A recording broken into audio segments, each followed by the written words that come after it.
make friends with people outside of your own type people, whether it's religion or whether it's caste or whatever, because then you can identify, and you'll get to know that they have the same challenges that you have. They are trying to live the same life that or similar life that you have.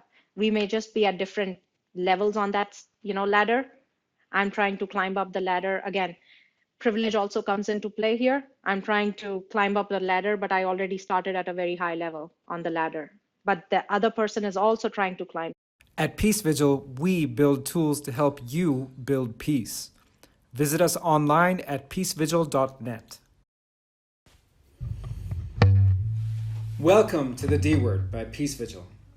D stands for difference, and difference is often seen as the source of fear, division, and ultimately violence. Today our guest is Ruchi Sharma, a mom and data analyst based in Chicago, and someone from whom we can learn that questioning social norms is a good thing. It's never prudent to accept a tradition just because it exists. Ruchi has questioned the caste system by not paying any attention to it, even when it came to her own marriage. She and her husband come from two different caste backgrounds, but, as she says, is that any reason for division? Hello, Ruchi. Welcome to the D Word. We're very happy to have you on our show. Well, hi, Shireen. Thank you for having me on the show. I appreciate the opportunity. Tell us about yourself. What is it that makes you Ruchi Sharma? Sure. So I was born and raised in Delhi, India, and where I had a very happy childhood. I played with a lot of friends across different regions that we used to live. So we used to live in a government apartment where people from all over India used to live. So I did get a chance to make friends with people from all over India. And then after my schooling, I went to Chennai, which is in South India, to do my bachelor's of engineering. And there I met, again, a lot of friends. I'm very lucky to have experiences that are very diverse and meet very diverse people. And once doing my bachelor's, I worked in Delhi for about 3 years before deciding to pursue my master's. And I came to US, which opened a whole different diversity of people that I engaged with and worked with. So right now I am working in US. I live in Chicago and I work in information management and data space. So pretty dry subjects there, but I have a loving daughter. I have a wonderful husband named Siddharth Singh, and we lead a very happy life. Oh, beautiful. It's lovely to hear about your life, Ruchi. Tell me, where you were born and brought up in New Delhi to where you went to do your bachelor's in engineering, Chennai, which is pretty deep south, a lot of things change. There is a variety of cultures, Yes. food wise, language wise, dances. But it looks like that from your upbringing, you were exposed to other regional cultures of Yes. India, not just your own. There were people from various locations, so we were neighbors. There were people from South India, East India, West India, North India, anywhere, Central India. So I had the pleasure and the luxury of, making friends. So I was exposed to that. And then coming to being exposed to South Indian culture, I actually learned, my mom made sure that I learned Bharatanatyam, which is a South Indian dance. So what I'm trying to say is I did have the opportunity of being exposed to the various Indian cultures and people. That's wonderful. Ruchi, we do want to talk to you about your decision to marry somebody who is not from the quote unquote right caste. Yes. And in the 21st century, many people might say, ooh, what does it matter really? Who marries who, the caste does not matter. But we do know that for a large part of India, caste is a huge factor in their lives, especially when it comes to marriages. And marrying outside of your caste may create a lot of problems. How difficult was it? Was it actually difficult? Did it matter? So it did not, and I think it has something to do with my upbringing. So growing up, my parents, like, we never talked about caste. It was not something that we even, was even brought up. I was friends with literally everyone. I didn't know what caste they were. I didn't even care to know, and it didn't matter. But well, I don't remember the time period, but there was a Mandal Commission agitation that happened. I don't remember if it was late 80s or early 90s.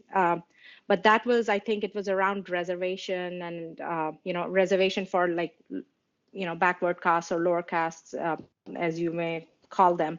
But that was the first time that I came to know that, I mean, I wouldn't say that I didn't know that there was caste. I knew that there were castes, but it didn't impact me. I was not making any decisions on it. I was not even kind of bothered to look at castes.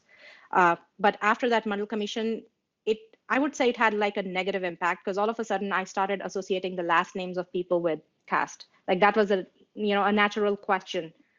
Okay, so your name is, Shalini single. So now I all of a sudden it'll click, okay, she's single, so she's probably a Bania or something. But prior to that, I did not.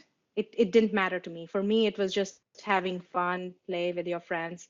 And so therefore, marrying into a different caste was not a big thing for me, I would say. It wasn't like I revolted, khana nahi khaungi, and none of the Bollywood things happened.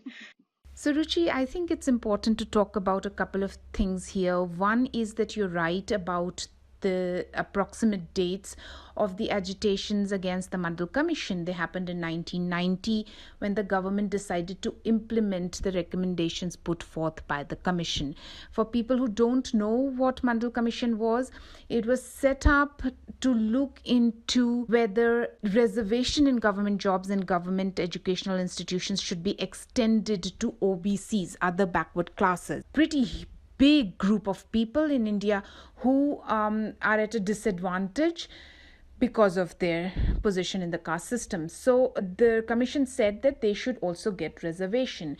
Now there were agitations, some of them very strong, against this decision. You say that it is only when these agitations happened that you started thinking of people in terms of their castes. Before that, even though you knew the caste system existed, you didn't really think in terms of who is who.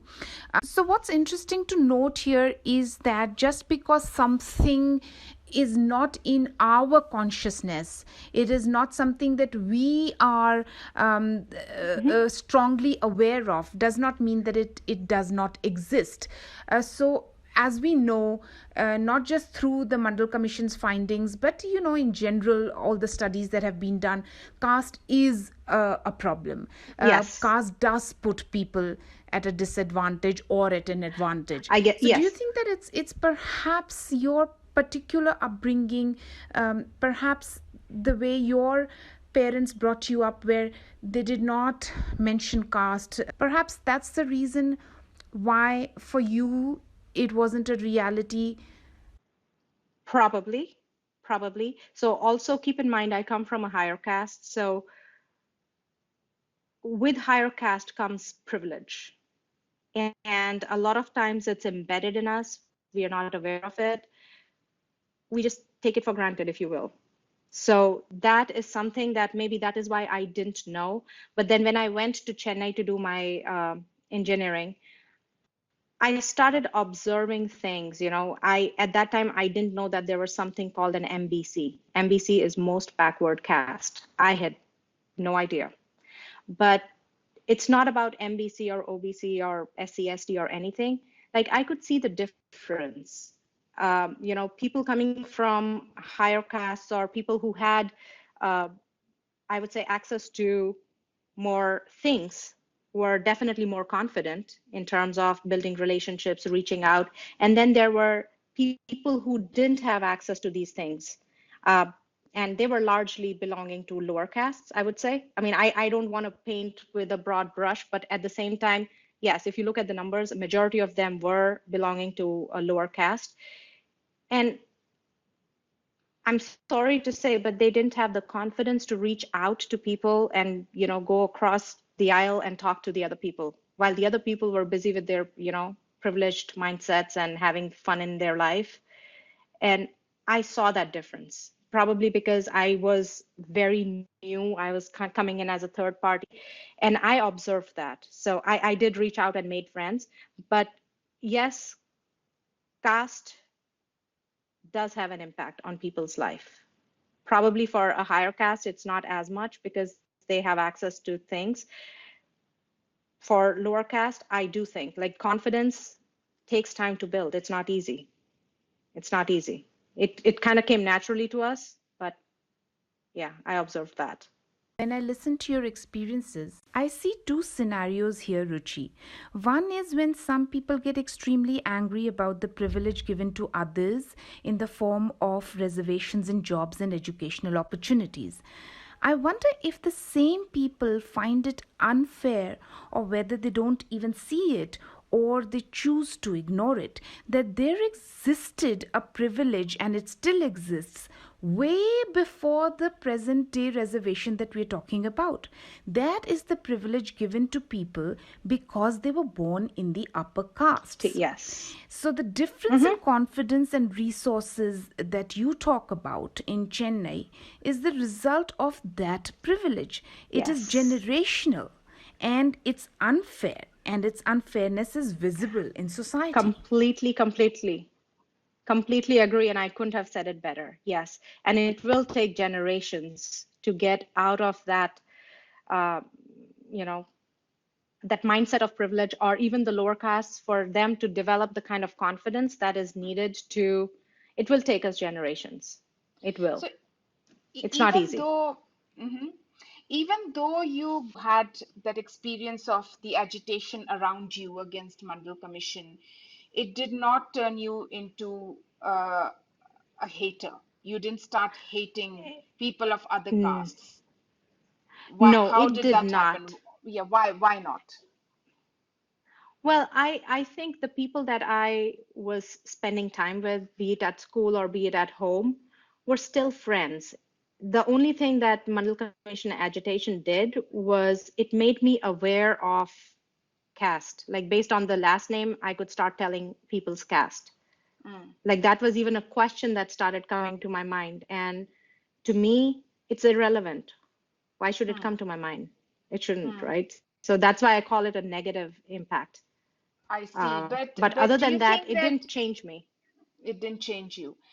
Mm-mm. Perhaps again, it had something to do with your upbringing. You were not programmed to think like that. Well, uh, yeah, but talking about it once again because I really want to go deep into it. hmm Yes, the impact was negative from the point of view of looking at people through that lens of caste.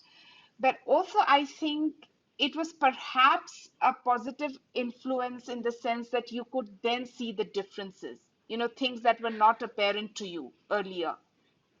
Those differences, like you're saying, hmm some people were more confident than others, some people had more than others in terms of resources, and so you can perhaps then analyze your own um, um, place in society, that you are more privileged. privileged. I would actually, now that you say it, I would agree because maybe I would not have even observed the difference between the most backward castes and what they have or what they don't have. Actually, I should say what they don't have, versus because I became a little more observant of the society, probably because of that. Because earlier, I really it didn't matter to me what your last name was. I knew somebody as Shireen, and Shireen it is. It was not the last name didn't cause anything. Hmm. Hmm. So maybe you may be right. I may be painting it as a negative, but it did make me aware. I should say it made me aware of caste, and then I started kind of observing the difference of behaviors um, of the people, uh, probably, and then I could, kind of start seeing the themes coming out of the behavior and the cultural thread of the society. True. In peace education, we talk of two kinds of awarenesses. One is self-awareness, and the hmm other is the awareness of the world around you. And Yes, when they both connect, that's when we get the whole picture. picture. But that awareness, that realization is hard to come by if there are influences that are forcing you to think in a particular way without paying attention to facts or logic. I will share an incident that I am a little ashamed of, but let me share it with you. So, if you remember, there was this whole Babri Masjid issue happening at that time, and I was in Kamla Nagar, which is in North Delhi, close to where I used to live. I had my uncles and aunts living in Kamla Nagar, and there was a political slash religious person coming in. Sadhvi Ritambara was the name. She was coming in to talk to the general public. Now, all of us had gone there because my uncle and aunt lived there, and the stage was very conveniently right below their balcony. We had gone there primarily for the entertainment purpose of it as a child. And so we were just listening, and there was it was full of people. Like, I've not seen people. India is, yes, it's the second most populated country, but I've been brought up in India in Delhi, and but that event I clearly remember. It was full of people. There were people on the balconies looking down. I was myself looking down, and there was a slogan which I don't know if you remember or not. सौगंध राम की लेते हैं हम मंदिर वहीं बनाएंगे.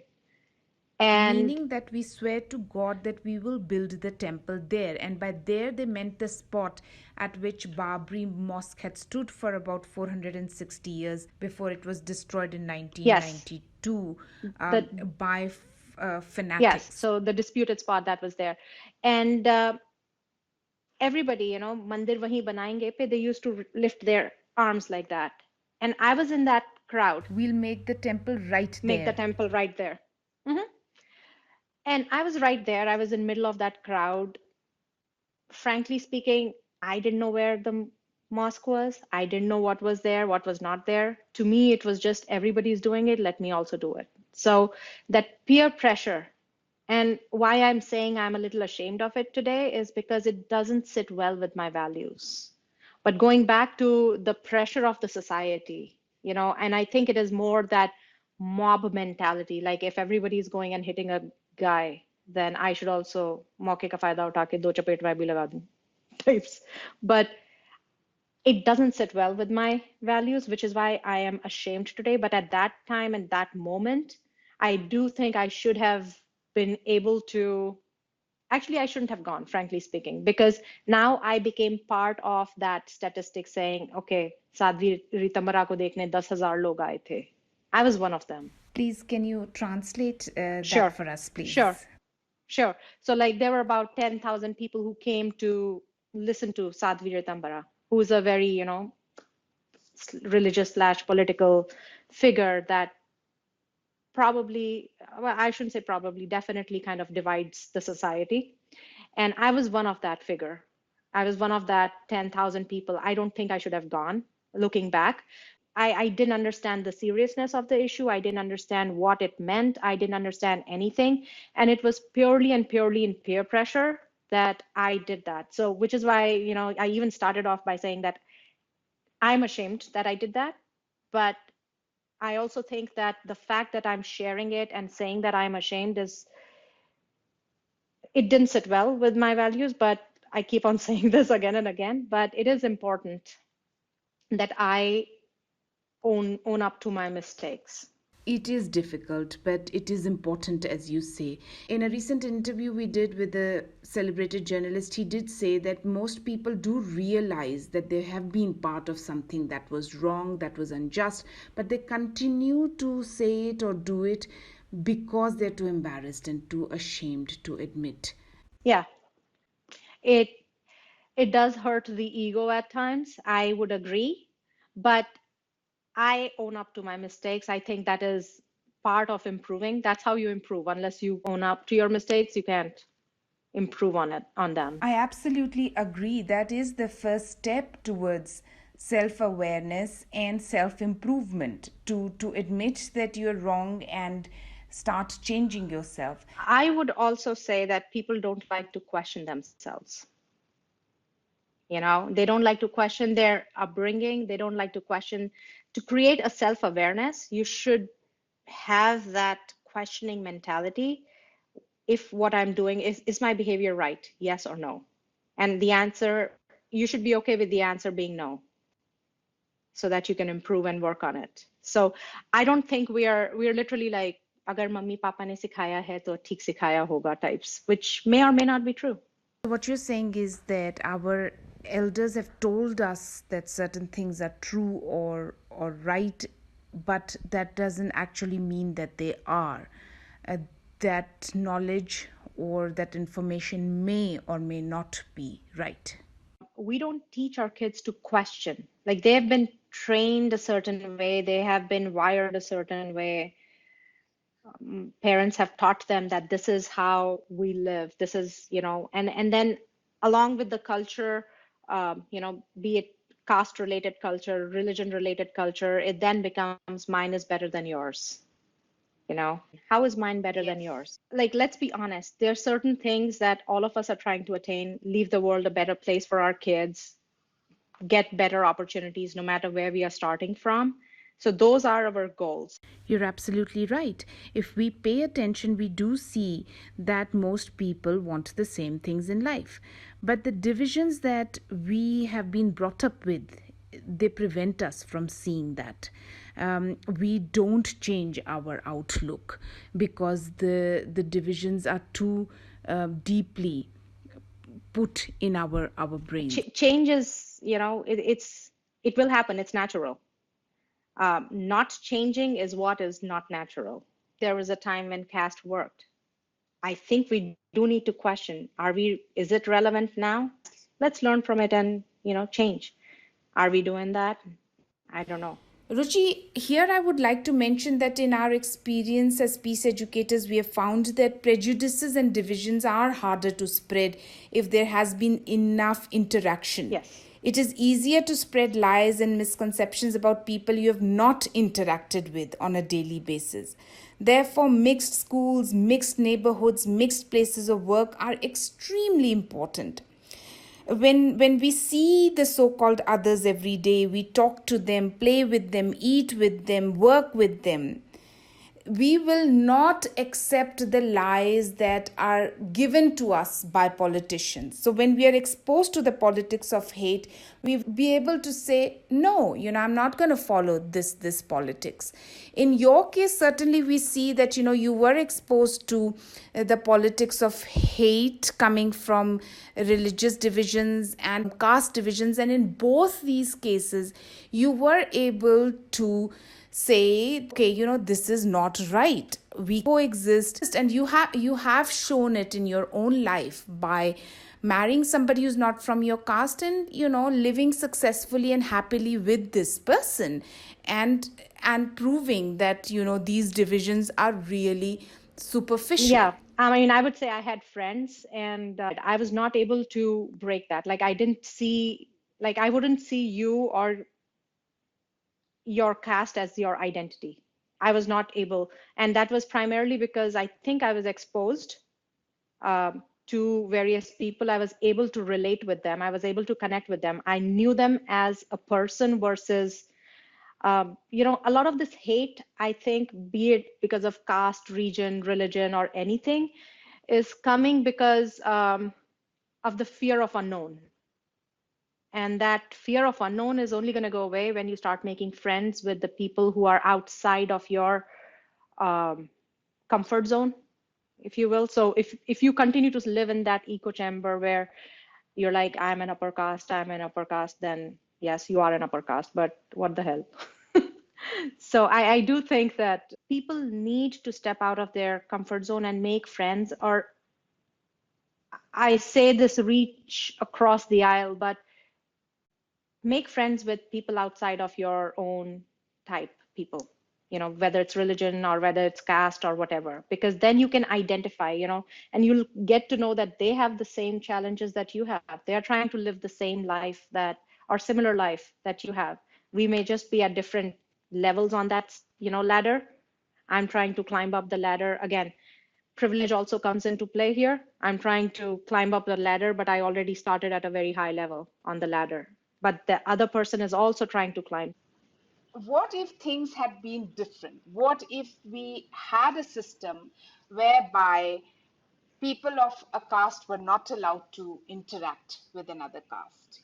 Just like we had the apartheid system here in South Africa, people of different skin colors were not allowed to interact. Uh, Things would have been very different from you, right? You wouldn't have been able to meet your husband in the circumstances you did, doing the same course, interacting on a social level. How would that society be? Can I you picture yourself in such a I society? don't think I can picture myself in a society like that. I'm feeling suffocated even thinking about it. I am sorry, but dum घुट रहा है सोच के, if you will. Um, but knowing me, I probably would have broken the rules again. Uh, but yes, I don't think that would at least not work for me. It won't work for anybody actually, even for people who believe in these kind of divisions. And the reason for that is simply that we were not born to be homogenous.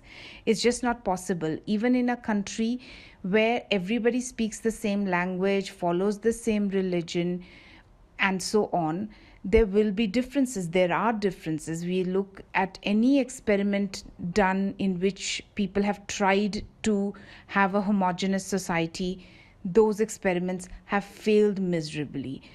Diversity is natural. What is not natural is a homogeneous society. It's just not possible. It's one, it's not possible. Two, I think our biological and medical knowledge has reached to a point where I think diversity in genes is very important as well. I would not want a homogeneous society. Valid point, valid point. Which brings me to the question of raising kids. Is it a challenge to raise a child in a marriage where parents are coming from two different caste So I backgrounds? don't think so. So my husband and I don't believe in castes at all. But having said that, we do make our daughter aware of the various things that are there. How did we get here? What are, like, she knows, she already knows. So she's 7 years old. She already knows about a little bit about patriarchy. She knows about Rosa Parks. She knows about slavery. They are taught in school as well. So yes, it is not, I wouldn't say it was ideal to have things and such incidents and that our society was like this, but knowing the past and understanding it is important. So we take time to explain things and make her understand. So we do sit down with her, we do tell her and make her aware of things like race, because out here race is probably, like, my husband was telling her about Rosa Parks the other day, and her instant reaction was, but that's unfair, Papa, that's not right. Like, that's the natural instinct for anybody who is not kind of tainted with the society that we live in. That's the normal reaction. And I want her to keep that reaction. In my work with children and adults, I find that adults have a lot to learn from children when it comes to identity. Children are able to recognize injustice, even if it is being done to others. And that happens largely because the roots of division have not taken hold in the minds of children. Whereas in adults, because of the conditioning over the years, the artificial divisions of race and so on make you less understanding of other people's pain. And I don't mean it in terms of individuals. So I'm not saying that, I don't recognize the pain of John. I am saying that I don't recognize the pain of this other group of people defined in terms of religion and so on. So, our sense of identity prevents us from recognizing the pain of other identities. However, this can change depending on our situation because identity itself changes. And it is a very complex issue. We can't go into deep details of it, but I would like you to tell our listeners about the shift that happened in your identity. You went from being part of the dominant and more privileged community in India to a minority community, an immigrant community in the US. Tell us about that so that we can understand identity a little better. So I came to US, I made friends. All of a sudden, I was part of minority group. Um, and the first thing it that hit me at that time was I became aware of the privileges that I had in India, which I did not have here. Like all of a sudden, I'm kind of standing in line for every single thing, and I would say it humbled me a lot. It showed me what the challenges of a normal, common person are. I mean, I wouldn't say, thankfully, like in US, the systems are not as like things are not as corrupt, at least at the lowest level. I can say that it didn't impact my life being at the lowest level, but I would certainly say it humbled me. It exposed me to the challenges that some of the normal people living back in India or um, even here are exposed to. So I certainly was a lot humbled. The hope is that when people go through such experiences, they develop a solidarity with all those who are at a disadvantage and refuse to support systems like casteism. Unfortunately, people sometimes are unable to see the similarities. So, an immigrant, despite facing racism, may still support the injustice of the caste system or religion based identity politics. It has to do with the deep seated prejudices we have, the way we have been raised. Yes, yes, I would agree. And like we need to question our own culture. Like, what is culture? Just because it's part of culture does it mean that I should be following it to the T, or should I tweak it? Am I allowed to tweak it? And if I'm not allowed, am I ready to pick up that fight? Yeah, just because it's a tradition, just because we do it, sati was a tradition. Should that have been continued? No, and it stopped. So, but it was a tradition. Exactly.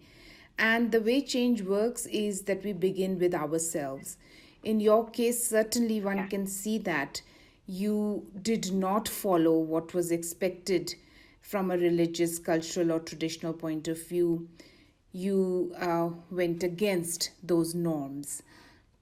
But what is also admirable is that this was not something that was just limited to your decision to get married. It was not a once off thing.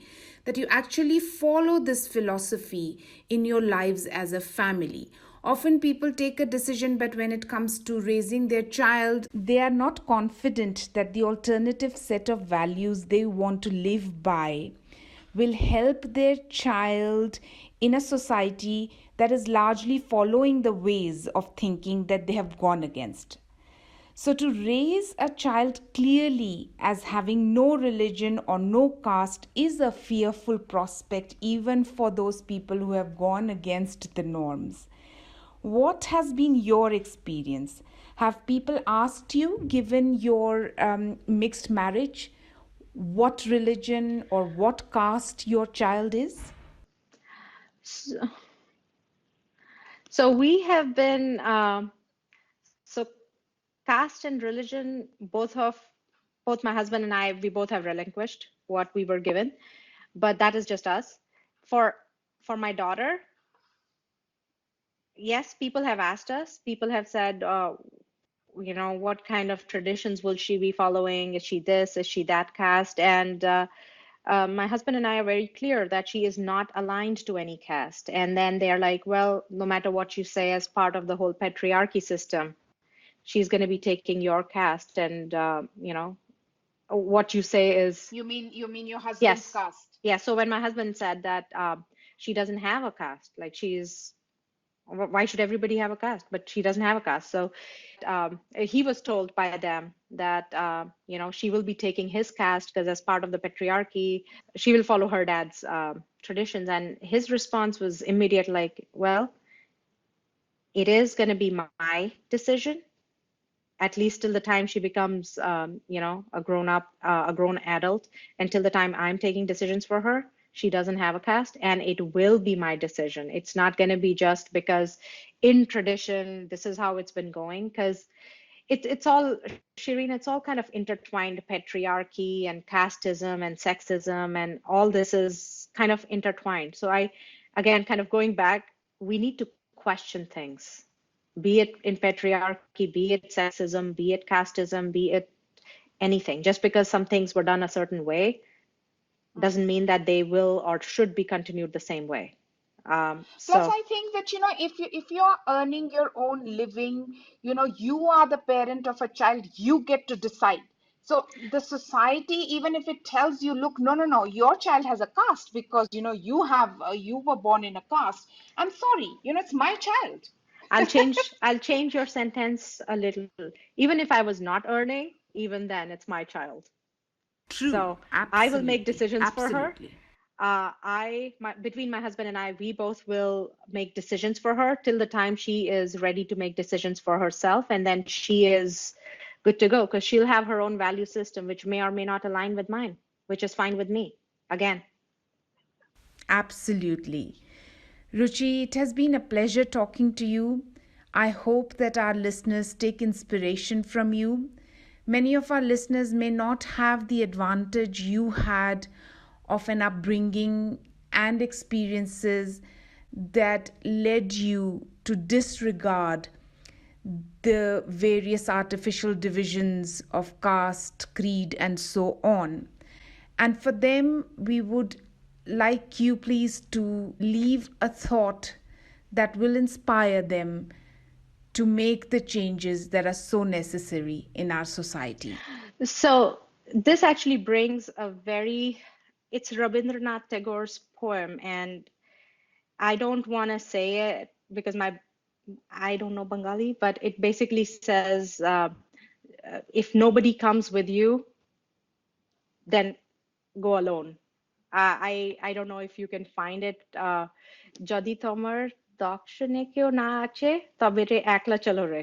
So একলা chalo, and if you know what you're doing is right, and if you think what you're doing is in alignment with the values that you have, then don't hesitate. And don't hesitate to question things. Just because you're taught a certain way doesn't mean that that certain way is the only way or is the right way. In other words, don't be afraid to be different if it means upholding human values.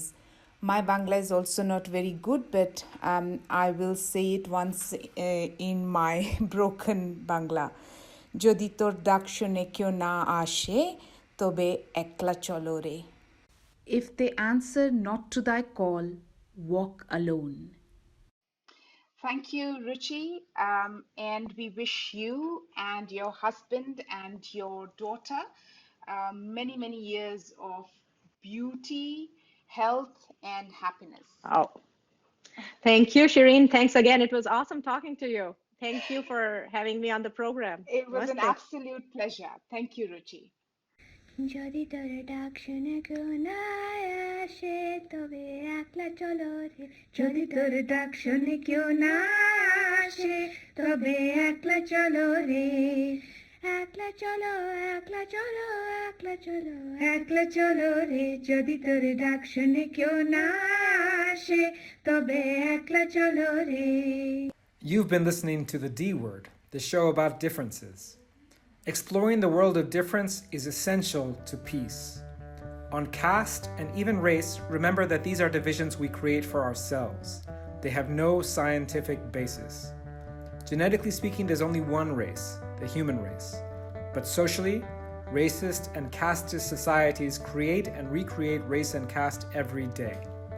To change that, we need ordinary people to do extraordinary things. Thanks to Ruchi Sharma for being one of those people.